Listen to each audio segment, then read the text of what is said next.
स्वागत है दोस्तों आपका अपने YouTube channel civil on spot में। तो कैसे हैं आप सब लोग। मैं आशा करता हूं कि आप सब लोग बढ़िया होंगे और अपनी तैयारी को बड़े अच्छे तरीके से कंटिन्यू कर रहे होंगे। तो इससे पहले वाला जो हमारा लेक्चर था सॉइल मैकेनिक्स का, जिसमें हम लोगों ने कंप्लीट सॉइल को स्टार्ट करा हुआ है, उसमें हम लोगों ने देख रहे थे पार्टिकल साइज डिस्ट्रीब्यूशन, और उसमें हम लोग जो सीब एनालिसिस है उसके हम लोगों ने न्यूमेरिकल्स देखे थे। जो सीब एनालिसिस के हम लोगों ने न्यूमेरिकल देखे थे उसमें हमने सीखा था कि किस तरीके से हम लोग फाइंड कर सकते हैं परसेंटेज फाइनर को और हमारा फाइनेस मॉडुलस को, जो कि हमारा एसएससी जेईई का मेंस एग्जाम अगर आप लिखते हैं या सिविल इंजीनियरिंग का कोई भी मेंस एग्जाम आप देते हो तो उसमें काफ़ी ज़्यादा इंपॉर्टेंट हो जाता है। उससे रिलेटेड बहुत सारे क्वेश्चन हमें देखने को मिलते हैं और ये सेमेस्टर एग्जाम्स के लिए भी काफ़ी ज़्यादा इंपॉर्टेंट है, और प्री में भी इसका क्वेश्चन आपको देखने को मिल सकते हैं परसेंटेज फाइनर या हमें फाइनेस मॉडुलस को फाइंड करने के। तो काफ़ी इंपॉर्टेंट टॉपिक हम लोगों ने डिस्कस करा था। तो आज हम लोग स्टार्ट करने वाले हैं जो हमारी सेकंड स्टेज थी या सेकंड मेथड था, जो कि रहता है हमारा सेडिमेंटेशन एनालिसिस। तो आज उसको हम लोग देखेंगे। आज बेसिकली हम लोग देखने वाले हैं कि सेडिमेंटेशन एनालिसिस में जो हमारी फाइन साइल्स होती हैं तो उनको हम किस तरीके से फाइंड कर सकते हैं, उनका जो पार्टिकल साइज डिस्ट्रीब्यूशन है उसको किस तरीके से हम लोग कर सकते हैं। तो सबसे पहले यहाँ पे हेडिंग डाल लेते हैं। हमारा हेडिंग क्या रहेगी हमारी, सेडिमेंटेशन एनालिसिस।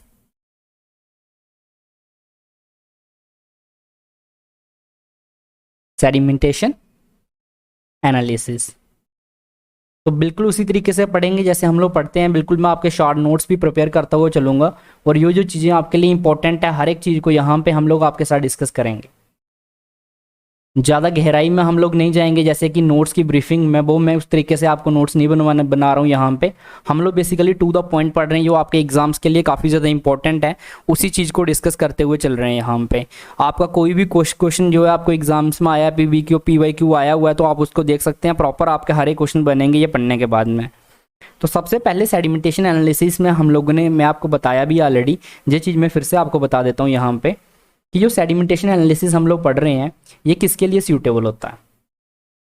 सूटेबल किसके लिए होता है ये, तो ये हमारा सूटेबल होता है किसके लिए, फाइन सॉइल्स के लिए, या हम बोल सकते हैं फाइन ग्रेन सॉइल के लिए। हमारी जो फाइन ग्रेन सॉइल होती है, फाइन ग्रेन्ड सॉइल्स के लिए, इसी को आप क्या बोल सकते हो, फाइन सॉइल्स भी बोल सकते हो, फाइन सॉइल्स। अब यहाँ पे एक चीज़ और आती है हमारी, जो हमारी ये सॉइल्स होती हैं, फाइन सॉइल्स होती हैं, यहाँ हम फाइन ग्रेन सॉइल्स बोलते हैं। तो इनके अगर हम साइज़ की बात करते हैं तो इनका जो साइज रहता है वो कितना रहता है, ये काफ़ी ज़्यादा इंपॉर्टेंट है, जो आपको पता होना चाहिए। कितना रहता है, लेस देन 75 माइक्रोन। अब माइक्रोन क्या होता है, माइक्रोन को किस तरीके से हम लोग मीटर में, mm में कन्वर्ट कर सकते हैं, ये चीज़ ऑलरेडी मैंने आपको पहले भी बता रखी है।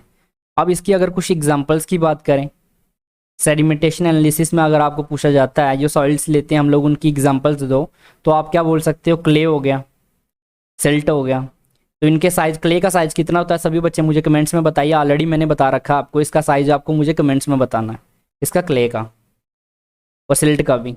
ये दोनों चीज़ें मैंने आपको इससे पहले वाला जो लेक्चर था इससे पहले वाले लेक्चर से भी जो हमारा पहले आया था उसमें मैंने आपको बता रखी हैं। तो ये मुझे आपने कमेंट्स में बतानी है कि इनके साइज क्या रहते हैं। हिंट दे देता हूँ मैं आपको, इनके 75 माइक्रोन से कम रहते हैं। ये ऑलरेडी आपको पता है कि साइज इसका 75 माइक्रोन से कम है, तो हिंट यहाँ से मिल गई आपको। आपने ऑलरेडी वो लेक्चर अगर नहीं देखे हैं तो वहाँ पे जाके देख लीजिए, काफ़ी इंपॉर्टेंट है। तो साइज़ के बारे में आपको पता होना चाहिए, एग्जाम्स में आपको पूछा जा सकता है कि जो हमारा सेडिमेंटेशन एनालिसिस है। अब यहाँ पे इसके साइज़ के बारे में मैंने आपको बता दिया, जो साइल्स होती हैं। तो सेडिमेंटेशन एनालिसिस सूटेबल किसके लिए होता है, इन्हीं साइल के लिए सूटेबल होता है। अगर सूटेबल की बात करूँ तो यहाँ पे आप बढ़िया से लिख लीजिए किसके लिए ये यूज़ किया जाता है या सूटेबल होता है। तो इसको हम लोग यूज करते हैं,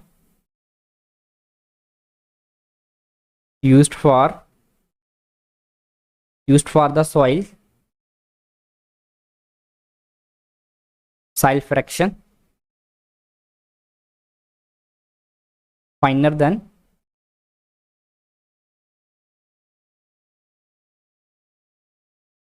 75 माइक्रोन। इसका क्या मतलब हो गया, सिंपली वही चीज़ जो मैंने वहाँ पे लिख रखी है किसके लिए सूटेबल होता है ये? वो वाली सॉइल्स के लिए सूटेबल होता है जिनका साइज क्या होता है 75 माइक्रोन से कम होता है। तो उनके लिए हम लोग क्या करते हैं, सेडिमेंटेशन एनालिसिस को करते हैं। अब यहाँ पे एक पॉइंट और ज़्यादा इंपॉर्टेंट है आपके लिए, यहाँ से मैं एक लाइन ले रहा हूँ, एरो दे रहा हूँ, ये किस प्रिंसिपल पे वर्क करता है, ठीक है। तो ये चीज़ भी आपको पूछी जा सकती है कि जो हमारे सेडिमेंटेशन एनालिसिस होता है, तो सेडिमेंटेशन एनालिसिस का बेसिकली ये किस प्रिंसिपल पे, इसका जो प्रोसीजर है किस प्रिंसिपल के ऊपर बेस्ड है, जो प्रिंसिपल है इसका, ये किसके ऊपर बेस्ड है, प्रिंसिपल या इसका प्रोसीजर जो है, प्रोसीजर लिख देता हूँ मैं उसके ऊपर, ठीक है। बेस्ड ऑन, किसके ऊपर बेस्ड है हमारा, ये बेस्ड होता है किसके ऊपर, सस्पेंशन के ऊपर, ठीक है। Based on the principle, that is principle कौन सा,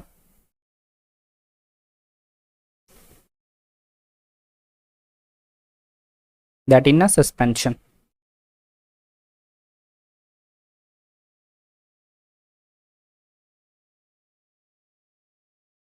ठीक है। तो यहाँ पे आपको ये बात ध्यान में रखनी है कि जो हमारा प्रोसीजर रहता है, the procedure is based on the principle that is in suspension. तो ये चीज़ आपको ध्यान में रखनी है यहाँ पे। अब नेक्स्ट बात कर लेते हैं, यहाँ पे हमारा जो रहेगा मेन चीज़ रहने वाली है, इसके आगे हम लोग जो डिस्कस करने वाले हैं, ये तो मैंने आपको बता दिया इसका बेसिक, ठीक है। अब यहाँ पे जो पार्टिकल्स होते हैं जिनका साइज देखो, यहाँ पे हम लोगों ने बात करी 75 माइक्रोन की, तो यहाँ पे जो पार्टिकल्स होते हैं जिनका साइज क्या होता है, स्मॉलर देन होता है किससे, 0.2 माइक्रोन से, तो उनके लिए ये जो प्रिंसिपल है हमारा, या हम बात करें यहाँ पे सेडिमेंटेशन एनालिसिस है, तो ये क्या होता है, वैलिड नहीं होता है, ठीक है। उनके लिए हम लोग इसको यूज़ नहीं कर सकते हैं। क्यों यूज़ नहीं कर सकते, क्योंकि उनका जो मोशन होता है वो क्या होता है, रैंडम मोशन होता है, या जिग जैग बोल सकते हैं आप, या उसके अगर हम एग्जैक्ट नेम की बात करें तो उनको क्या बोलते हैं, ये ब्राउनियन मोशन का होता है हमारा, ठीक है। ये ब्राउनियन मोशन को फॉलो करते हैं, तो ये चीज़ लिख लेते हैं नेक्स्ट स्लाइड पे। तो क्या आ जाएगा हमारा यहाँ पे, पार्टिकल्स, वो वाले पार्टिकल्स जिनका क्या होता है हमारा, हैविंग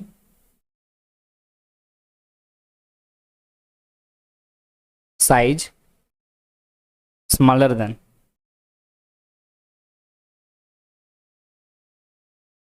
किनसे स्मॉलर हो, 0.2 माइक्रोन से। अब इसको एमएम में कन्वर्ट करके कितना आएगा ये कमेंट करिए सभी बच्चे। तो इनके लिए क्या ना क्या होगा, कैन नॉट बी एनालाइज्ड,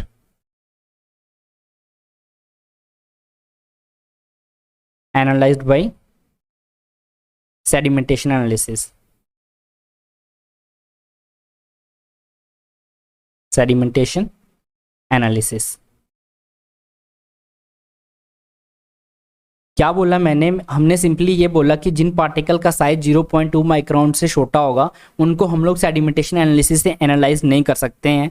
क्यों नहीं कर सकते हैं, क्योंकि ये क्या करते हैं, ये जो पार्टिकल्स होते हैं इनमें क्या होता है, दीज पार्टिकल्स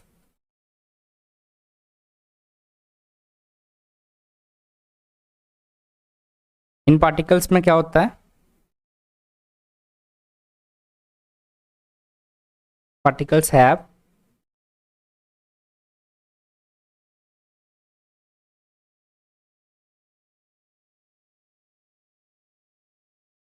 ब्राउनियन मोशन होता है इनका, ठीक है। जिसको हम लोग बोल सकते हैं, क्या बोल सकते हैं, रैंडम, या और क्या बोल सकते हैं इसको, जिग जैग भी बोल सकते हैं, जिग जैग। अब इसी चीज़ को ना मैं आपके लिए थोड़ा सा इजी वे में लिख देता हूँ, कुछ बच्चों को यहाँ पे होगा। मैंने सिंपली यहाँ पे क्या बोला है, जितनी भी ये चीज़ मैंने लिखी है इसको मैं क्या करता हूँ, ऐसे मैथमेटिकल फॉर्म में लिख देता हूँ। अगर हमारे साइज ऑफ जो हमारा पार्टिकल्स का साइज है, तो पार्टिकल के साइज के लिए एक मैंने आपको सिंबल बता रखा था, यहाँ पे फिर से एक बार लिख देता हूँ, डी। डी किसको डिनोट करता है, साइज ऑफ पार्टिकल्स को, ये बात ध्यान में रखिएगा, साइज ऑफ पार्टिकल्स। अब कुछ बच्चों को क्या होता है ना, इंग्लिश वगैरह से दिक्कत होती है लिखने में, याद करने में, तो आप सिंपली ऐसे भी याद कर सकते हैं। ये चीज़ जो यहाँ पे मैं लिख रहा हूँ, अगर हमारा size of particle less than होगा किससे, 0.2 माइक्रोन से, तो यहाँ पे क्या होगा, सीधा लिख लीजिए not analysed by sedimentation analysis. इस तरीके से आप ना स्मार्ट स्टडी कर सकते हैं अपने एग्जाम के लिए, सेडिमेंटेशन एनालिसिस से।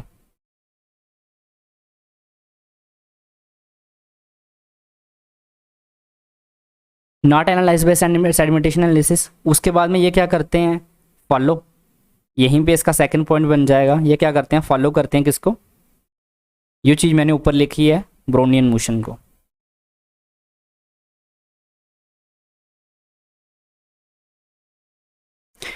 इसकी स्पेलिंग चेक कर लीजिएगा, आई थिंक यही होती है। अगर इसमें कोई अगर ये गलत होगा तो इसको अच्छे से आप अपने से करेक्ट कर लीजिएगा। यहाँ तक मुझे लग रहा है कि ब्रोनियन की स्पेलिंग यही रहता है। अब इसमें क्या हो जाएगा, ठीक है, ये जो पार्टिकल्स होते हैं अगर इनका साइज़ क्या हो जाएगा, लेस देन हो जाएगा 0.2 माइक्रोन से, तो बेसिकली इन पार्टिकल्स में क्या आ जाता है, इन पार्टिकल्स में क्या आता है, बेसिकली जो हमारा सरफेस इलेक्ट्रिकल चार्ज होता है वो क्या हो जाता है, डोमिनेट कर जाता है, वो आ जाता है इन पार्टिकल्स में। तो क्या आ जाएगा इनमें, ये आपने सुना होगा सरफेस इलेक्ट्रिकल चार्ज क्या हो जाएगा, डोमिनेट हो जाएगा। क्या हो जाएगा, डोमिनेट्स हो जाता है। अब इनमें अगर सरफेस इलेक्ट्रिकल चार्ज आएगा तो बेसिकली क्या होता है, एक चीज़ आपको, ये किस वजह से आता है, अभी मैं इसका भी आपको रीज़न बता देता हूँ। बहुत सारे बच्चों को लग रहा होगा कि ये क्यों आता है। तो आपने एक नाम सुना होगा specific surface area, surface area. अब ये स्पेसिफिक सरफेस एरिया अगर क्या होगा, स्पेसिफिक सरफेस एरिया में अगर हमारा साइज क्या होगा, स्मॉलर होगा। ये समझ लीजिएगा, बड़ी काम की चीज़ है ये, बहुत बार आपको एग्जाम में देखने को मिल सकता है ये। अगर साइज हमारा स्मॉलर होगा तो क्या होगा, स्पेसिफिक सरफेस एरिया इंक्रीज करेगा। अब मैंने बोला है साइज क्या हो, लेस देन हो किससे, 0.2 माइक्रोन से, ठीक है। माइक्रोन को अगर आप एमएम में कन्वर्ट करते हो तो आपको मैंने बताया था माइक्रोन को एमएम में कन्वर्ट करने के लिए 10⁻³ से मल्टीप्लाई करना पड़ता है एमएम में कन्वर्ट करने के लिए सिर्फ, ठीक है। तो ये 0.2 को 10⁻³ से और मल्टीप्लाई करेंगे तो कितना कम साइज हो जाएगा। अब इतना अगर साइज कम है तो क्या होगा, स्पेसिफिक सरफेस एरिया इसका क्या करेगा, मतलब जो सरफेस एरिया है इसका स्पेसिफिक सरफेस एरिया इंक्रीज करेगा। अगर स्पेसिफिक सरफेस एरिया इंक्रीज करेगा तो चार्ज भी क्या करेगा, ये हमारा जो सरफेस इलेक्ट्रिकल चार्ज होता है ये डायरेक्टली प्रोपोर्शनल होता है इसके, तो ये भी क्या करेगा, इंक्रीज करेगा। अब यहाँ से आपको समझ आ गई होगी कि क्यों इसमें चार्ज क्या होता है, डोमिनेट होता है। इसमें बेसिकली जो पार्टिकल्स होते हैं मान लीजिए एक ही साइज के होते हैं, जैसे ये प्लस वाले हो गए, तो चार्ज इनका क्या होता है, सेम होता है। तो ये आपस में क्या करते हैं, इनमें रिपेल करते हैं। इनमें कौन सी फोर्स लगती है, अगर रिपेल करते हैं, दूर दूर जाते हैं। तो ये चीज़ ध्यान रखिएगा यहाँ पे।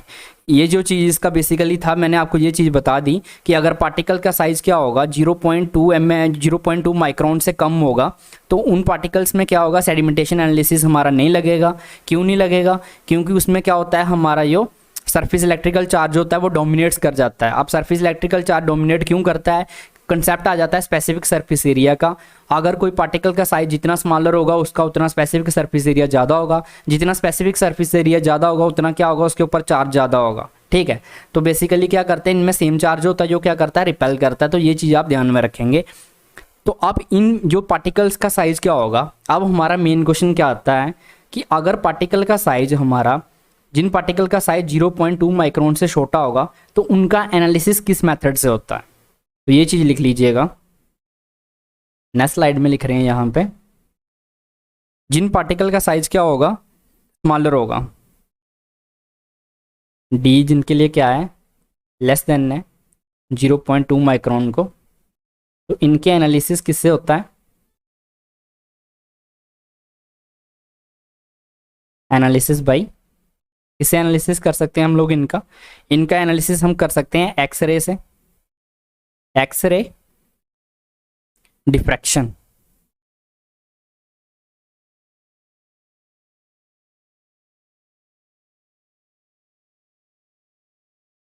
एक्सरे डिफ्रैक्शन मेथड से, या एक और मेथड होता है यहाँ पे हमारे पास और करके लिख लीजिए यहाँ पे। उसको हम लोग क्या बोलते हैं, इलेक्ट्रॉन माइक्रोस्कोपी।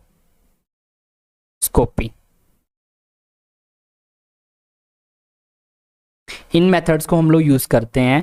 तो ये चीज़ ध्यान में रखिएगा, जिन पार्टिकल का साइज भी क्या होगा, लेस देन होगा किससे, 0.2 माइक्रोन से, तो उनके लिए एक स्पेशल टेक्निक होती है। उनको किससे हम लोग एनालाइज करते हैं, एक्सरे डिफ्रैक्शन से या इलेक्ट्रॉन माइक्रोस्कोपी से। तो प्री के लिए आपका इंपॉर्टेंट क्वेश्चन है, ये आपको एग्जाम्स में देखने को मिल सकता है कि जिनका पार्टिकल का साइज कम होता है तो कौन से मेथड से उनको एनालाइज करते हैं।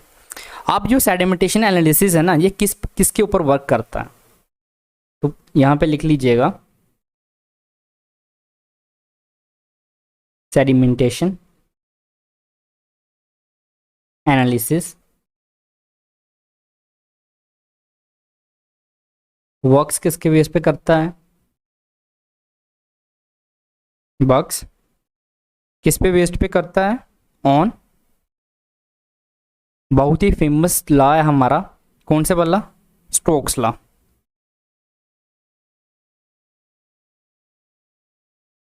ये किस पे बेसिस पे वर्क करता है, स्टोक्स लॉ के बेसिस पे वर्क करता है। तो अभी सभी बच्चों ने स्टोक्स लॉ पहले भी पढ़ रखा होगा, अपने इन्वायरमेंट वगैरह में भी पढ़ रखा होगा यहाँ पे। तो फिर से ये इसके लिए इंपॉर्टेंट चीज़ें हैं इसकी, वो मैं आपको यहाँ पे बता देता हूँ कि स्टोक्स लॉ में क्या क्या चीज़ें हैं जो हमें पता होनी चाहिए। तो इसमें क्या क्या चीज़ें हैं यहीं पे हम बताते हैं। सबसे पहले मैं बात करते हैं, अब हम लोग किसकी बात कर रहे हैं, स्टोक्स लॉ की।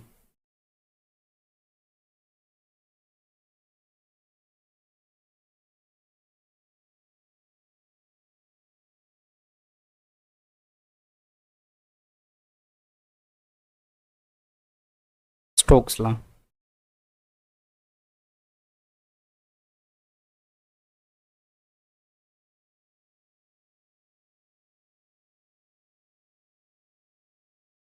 अब स्टोक्स लॉ की अगर हम यहाँ पे बात करते हैं तो इसमें कुछ अजम्पशंस हैं जो हमें पता होनी चाहिए।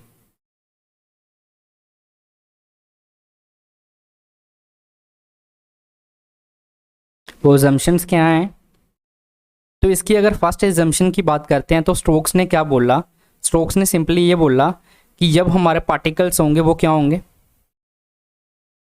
जो हमारे पार्टिकल हैं वो क्या होने चाहिए, स्फेरिकल होने चाहिए। अभी हम बाद में इसकी लिमिटेशन की भी बात करेंगे। अभी आप सबको पता है कि जो पार्टिकल्स हैं, जो फाइन ग्रेन सॉइल्स होते हैं, उनके पार्टिकल स्फेरिकल नहीं होते हैं। बट अगर जिस मेथड के ऊपर ये बेस्ड है हमारा सेडिमेंटेशन एनालिसिस, वो क्या बोलता है कि जो हमारे पार्टिकल्स हैं इसमें हम लोग स्टोक्स लॉ के ऊपर वर्क करता है। ये तो स्टोक्स लॉ की अजम्पशन थी, पार्टिकल क्या होने चाहिए, स्फेरिकल होने चाहिए, पहली ये थी। उसके बाद में स्टोक्स लॉ किसके लिए अप्लाई होता है,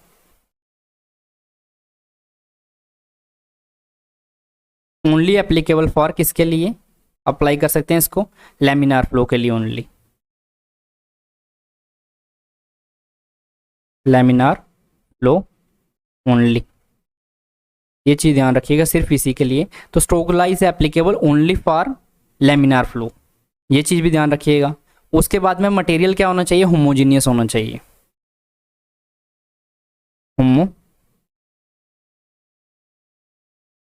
होमोजीनियस मटेरियल होना चाहिए। होमोजीनियस मटेरियल का मतलब क्या होता है, यूनिफॉर्म कंपोजिशन होना चाहिए उसका, ठीक है। तो ये सब आपको पता है कि यूनिफॉर्म कंपोजिशन क्या होता है, तो इसलिए हम लोग इतना डिटेल में जाएंगे नहीं इसमें। उसके बाद में इसका जो सरफेस है वो कैसा होना चाहिए, स्मूथ होना चाहिए। स्फेरिकल है तो सरफेस क्या होगा, स्मूथ ही होगा, सरफेस क्या होगा, स्मूथ होगा, स्मूथ होगा। उसके बाद में अगर हम बात करते हैं तो नेक्स्ट आ जाता है सेटिंग कौन सी होनी चाहिए, पार्टिकल्स की जो सेटिंग है वो कौन सी होनी चाहिए। पार्टिकल्स क्या करेंगे, जो सेटिंग करेंगे, सेटलिंग करेंगे, सॉरी,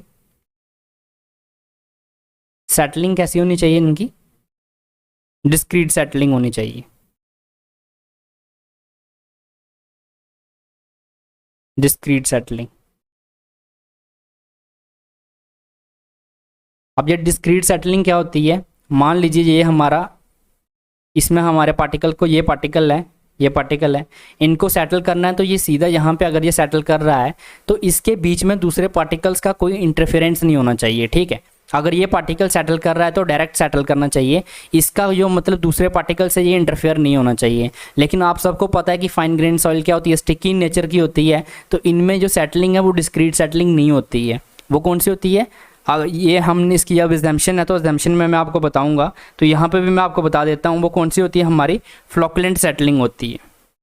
ठीक है, तो ये वाली इसमें जो ये वाली भी इसकी एग्जाम्पशन थी, तो इसमें क्या है, हमारी डिस्क्रीट सेटलिंग होनी चाहिए। तो इसको मैं लिखवा देता हूँ आपको, थोड़े दिनों बाद आप भूल जाएंगे कि particles do not interfere with each other, ये चीज़ यहाँ पे लिखवा देता हूँ मैं साथ में, बाद में आप डिस्क्रीट का मीनिंग भूल जाएंगे। जो पार्टिकल्स हैं do not interfere with each other, ये चीज़ आपने ध्यान में रखनी है कि सेटलिंग कौन सी होगी, डिस्क्रीट सेटलिंग होगी। इसका मतलब क्या होता है कि पार्टिकल्स आपस में क्या करेंगे, इंटरफेयर नहीं करेंगे। तो ये चीज़ आप ध्यान में रखिएगा। उसके बाद में इसका जो मीडियम है वो कौन सा होना चाहिए, मीडियम की बात करें हम यहाँ पे, मीडियम क्या होना चाहिए, इनफाइनाइट होना चाहिए, मीडियम इनफाइनाइट होना चाहिए।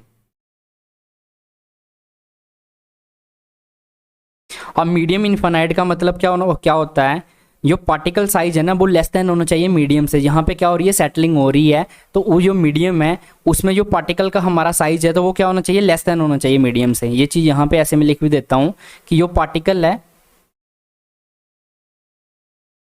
जो पार्टिकल है हमारा यहाँ पे, तो वो क्या होना चाहिए, जो हमारा पार्टिकल है उसका जो साइज है वो लेस देन होना चाहिए किससे, मीडियम में। यहाँ पे क्या हो रही है, हमारी सेटलिंग हो रही है जिस मीडियम में, तो ये चीज़ भी ध्यान में रखेंगे। ये क्या थी, स्टोक्स की क्या थी, यहाँ पे अजम्पशंस थी। अब यहाँ पे क्या आ जाता है, जो मेन फॉर्मूला है जिसके बेसिस पे स्टोक्स की जो इसमें रहता है हमारा, वो रहता है। अब यहाँ पे क्या है, हमारी अजम्पशंस कंप्लीट हो गई हैं, तो यहाँ पे इसलिए मैं यहाँ पे एरो दे रहा हूँ। अब ये चीज़ ध्यान रखिएगा। अब हम बात करेंगे किसकी, सेटलिंग वेलोसिटी की, जिसको हम बी एस से डिनोट करते हैं। तो स्टोक ने क्या बोला कि जो सेटलिंग वेलोसिटी है वो क्या होती है, g-1। इस फॉर्मूले को आपको ध्यान में रखना है। इसकी डेरिवेशन जब इन्वायरमेंट वगैरह देखेंगे तो उसमें आपने ऑलरेडी देखी भी होगी, और अगर किसी बच्चे को इसकी डेरिवेशन देखनी है तो अलग से करवा दूंगा मैं यहाँ पे। लेकिन फिलहाल हमारे लिए सिर्फ फॉर्मूला इंपॉर्टेंट है, इसकी डेरिवेशन इतनी ज़्यादा इंपॉर्टेंट हमारे प्री के लिए है नहीं है। ठीक है, 18 म्यू इसका ये फॉर्मूला रहता है। g-1, जी क्या होती है, हमारी स्पेसिफिक ग्रेविटी होती है, किसकी होती है, सॉलिड्स की होती है, -1 into unit weight of water into d², D क्या पार्टिकल साइज है, डिवाइडेड बाई 18 म्यू। ठीक है, तो यहाँ पे इनके मैं बता दूंगा, म्यू क्या होगा हमारा, यहाँ पे डायनामिक विस्कोसिटी होगा। तो यहाँ पे इसी फॉर्मूले को हम लोग क्या कर सकते हैं, मॉडिफाई करके कैसे लिख सकते हैं, तो उसके लिए मैं आपको बता देता हूँ। जैसे g है, g किसके बराबर होता है, unit weight of solid divided by unit weight of water. ये सबको याद है ना, जब मैंने आपको प्रॉपर्टीज़ पढ़ाई थी, properties of soil specific gravity में मैंने आपको बताया था। अगर इसको मैं खोल दूं तो क्या आएगा, g into unit weight of water minus unit weight of water into d² divided by 18 mu. तो इसका जो दूसरा फॉर्मूला मैं यहाँ पे लिख रहा हूँ, ये यहाँ पे एक फॉर्मूला ये है, इसको मैं क्या कर देता हूँ, ऑलरेडी रेक्टेंगल के बीच में कर देता हूँ। जो जो फॉर्मूला आपने याद रखना है, ये फॉर्मूला एक बीएस का आपको याद रखना है। अब ये दूसरा फॉर्मूला निकाल रहा हूँ ना मैं, इसी चीज़ से निकालूंगा अभी, उसको मैं इसके बीच में कर देता हूँ पहले ही। ये दोनों फॉर्मूला आपको पता होने चाहिए। अब यहाँ से फॉर्मूला क्या बन जाएगा, देखो, अगर इसको मैं यूनिट वेट ऑफ सॉलिड को फाइंड करूँ तो क्या आ जाएगा, unit weight of solid is equal to G into unit weight of water. ठीक है, तो g into unit weight of water की जगह पे क्या लिख सकते हैं, यूनिट वेट ऑफ सॉलिड लिख सकते हैं। तो लिख दो यहाँ पे unit weight of solid minus unit weight of water into d² divided by 18 mu. तो अब आपको ये समझ आ गया होगा कि ये फॉर्मूला मैंने कहाँ से लिखा है। अब इसकी जो नोटेशन है उनको लिख लेते हैं। तो ये क्या क्या यूज़ हो रहा है यहाँ पे, बी एस अभी मैंने आपको बताया, ये क्या है, सेटलिंग वेलोसिटी है, सेटलिंग वेलोसिटी है। उसके बाद में हमने क्या देखा, डी। डी क्या होता है, हमारा पार्टिकल साइज होता है। साइज ऑफ पार्टिकल या पार्टिकल साइज कुछ भी बोल सकते हो, पार्टिकल का साइज। साइज ऑफ पार्टिकल लिख लीजिएगा आप यहाँ पे, पार्टिकल साइज बोल दिया मैंने यहाँ पे आपके लिए। म्यू क्या हो गया हमारा, म्यू होता है हमारा dynamic viscosity. Dynamic viscosity.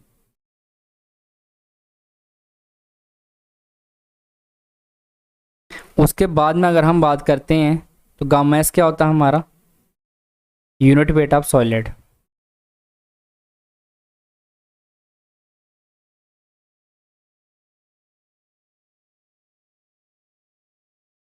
Gamma W क्या होता है, यूनिट वेट ऑफ वाटर।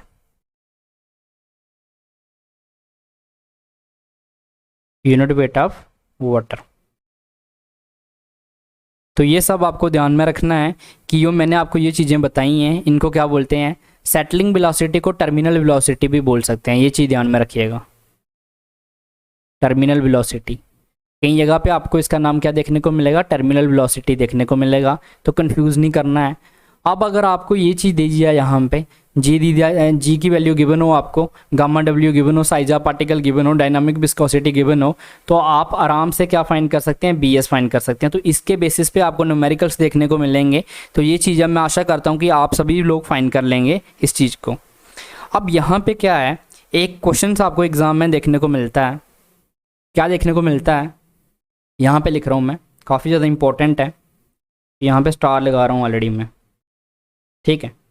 अगर मैं टेम्परेचर को इंक्रीज़ करता हूँ, इसको टेम्परेचर को अगर मैं इंक्रीज़ करता हूँ तो इसकी वजह से जो हमारी सेटलिंग वेलोसिटी है इसके ऊपर क्या इफ़ेक्ट पड़ेगा, आपको ये बताना है कि ये क्या इंक्रीज़ करेगी या डिक्रीज़ करेगी। ये बताना आपको मेरे को कि अगर मैं टेम्परेचर को इंक्रीज़ करता हूँ या इंक्रीज़ करता हूँ तो जो हमारी सेटलिंग वेलोसिटी है वो इंक्रीज़ करेगी या डिक्रीज़ करेगी।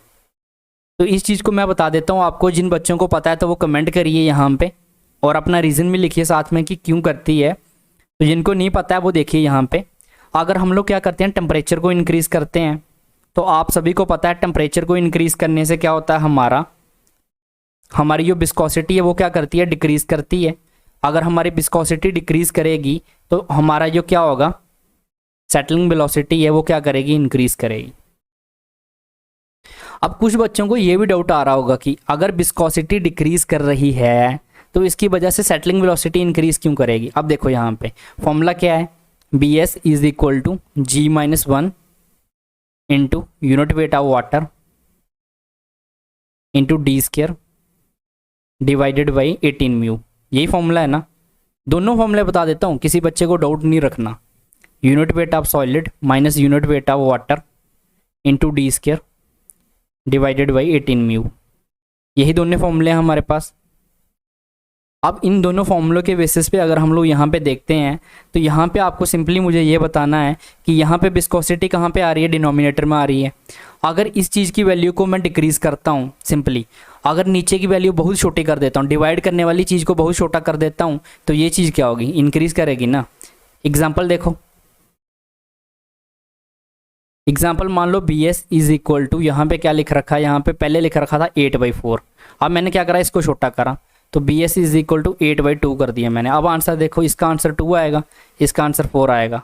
तो यहाँ पे आपने देखा कि अगर डिनोमिनेटर क्या हो रहा होगा, डिनोमिनेटर को अगर हम लोग डिक्रीज़ करते हैं तो यहाँ पे क्या होगा, ये हमारा ये चीज़ निकल के आने वाली है वो क्या करेगी, इंक्रीज़ करेगी। तो यहाँ से अब आपको पता चल गया, ये लिख लीजिएगा, अगर हमारा टेम्परेचर इंक्रीज़ करता है तो जो हमारी सेटलिंग वेलोसिटी है वो क्या करती है, टेम्परेचर के इंक्रीज़ करने से वो भी इंक्रीज़ करती है।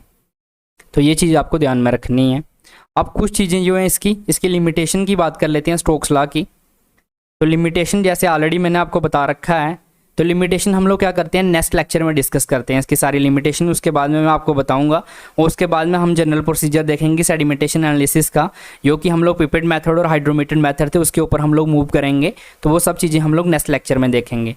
तो अगर अभी तक आपने चैनल को सब्सक्राइब नहीं करा है तो चैनल को सब्सक्राइब कर लीजिए और इसको ज़्यादा से ज़्यादा अपने फ्रेंड्स वगैरह के साथ भी शेयर करिए ताकि वो भी इसका क्या सकें, फ़ायदा ले सकें। जो चीज़ें हम लोग यहाँ पे बता रहे हैं तो ये आपको फ्रीली कंटेंट कहीं पे नहीं मिलने वाला, आप यूट्यूब वगैरह पे जाके देख सकते हैं। कोई भी आपको फ्री में ये कंटेंट वगैरह प्रोवाइड नहीं करेगा, सभी आपसे क्या लेंगे, चार्जेस वगैरह लेंगे। तो अगर आपको फ्रीली में कंटेंट मिल रहा है तो आपको सिंपली एक ही चीज़ करनी है, वीडियो को लाइक करना है, चैनल को सब्सक्राइब करना और इसको ज़्यादा से ज़्यादा अपने फ्रेंड्स वगैरह के साथ क्या करना है, शेयर करना है। तो आज की वीडियो देखने के लिए थैंक यू गाइज़।